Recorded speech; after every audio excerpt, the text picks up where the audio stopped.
Okay, now number 47. This is a different exercise that maybe if you haven't done any yet, maybe you might not get the answer. You might get dizzy doing the exercise. So I'm just going to do one for you, and it's just like that. Once you do a certain type of exercise, the others are just copy paste. Okay, but you have to see at least one in your life first. Once we have seen that, we can remember and do all the others. Okay, now I'm just giving you the summation. Okay, it is not a continuation from that, okay, but I'm just using the same exercising and exploring in different ways. So knowing the summation of that sequence, I want to find the general term of that equation. Like an is going to be like a1 plus n minus 1 times the common difference. Now, how are we going to do it? Okay, again, think for a minute. You don't know anything, okay? Ignore that you know this part. You don't know that. You only know this. What are we going to do? Look, I'm just going to give you a tip. It's not a tip, a direction. What is an? An is going to be a1 plus n minus 1 times t, okay? Because when you don't know what to do, the best thing is try to put on paper the reasoning, because sometimes if you leave everything inside our mind, everything's just messed up. That's why we have papers, and that's why we have pen, and that's why teachers have a blackboard. In this case, my humble paper. Whenever we can put information in front of us, do it. And by doing that, we are going to release memory from our mind to think in other process. Okay, don't try to do everything in our mind, because it's going to take longer, and chances are you're going to make a mess. Okay, if you have a paper, use it. Okay, so if you don't know what to do, we want to know this. Okay, and what do we have to know in here? Well, we have to find a1, and we have to find d, right? That's what we have to find. Okay, we have to find a1. To find a1, it's kind of easy. And to find d, we have to find two terms of that equation. Okay, now how can we find two terms on that equation? And one of them must be a1, and we just have the summation. How would you do it? Think for a minute. Okay, it's a very interesting problem, this one, and it's very interesting. Okay, I'm going to leave with you. Okay, think for a minute. I'm just going to use this space. It's very easy, the resolution. Okay, so it's your time. Please take your time and do the honors. I wait. Okay, assuming you did your part, let's start. Well, we only have this. Okay, we only have this information to work with. So what are we going to do with that? Let's think. Maybe you're going to see, okay, I can go back one step, and I can know that what this is going to be a1 and this is going to be n. No, it's not possible. You can't go back. Okay, you can't work on that. Well, let's do something.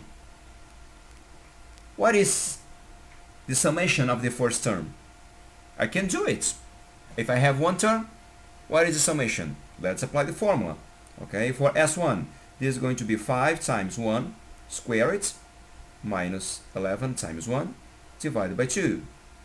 This is 5 minus 11 divided by 2. Well, what's going to be? This is going to be minus 3, right? Because here we have minus 6 divided by 2 minus 3. Minus 3. But what is S1? We just have one term. It gotta be a1. It must be a1. It must be. So, you see, a1 is found already. Easy. Now, let's continue. What is S2? Well, S2, it is going to be 5 times 2 squared minus 11 times 2 divided by 2. And what is that? 4 times 5, it is 20, minus 22 divided by 2. Everything is 2. Funny.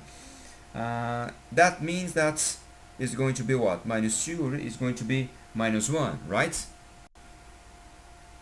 So this is minus 1. Does that mean that A2 is minus 1? No, it does not mean that.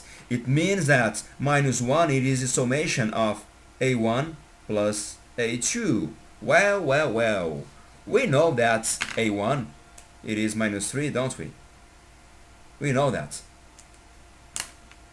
Very easy to find the value of A2, right? Look, we have this equation. Minus 1 equals A1 plus A2. We just got it from the summation of the two first terms. But we know that A1, it is minus 3. We just got it. Now, A2, it is going to be what? Minus 1. That goes to that side. It becomes a 3. It is just 2. So we know that A2, it is just 2. Well, this is another point. Let's put in blue. Okay, we have.